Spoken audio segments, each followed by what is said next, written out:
Dünen yer ekmeliydim, dünen ah çekmeliydim. Tembellikten erindim, sabah ederem dedim.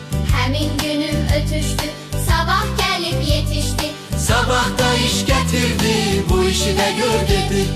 Yeri əkə bilmədim, arxı çəkə bilmədim. İndi bildim hər işin gözəlliyi əməkdir.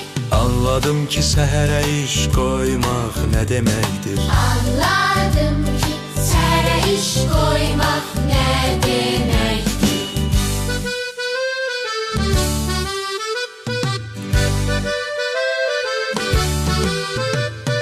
Anladım ki səhərə iş qoymaq nə deməkdir. Anladım ki səhərə iş qoymaq nə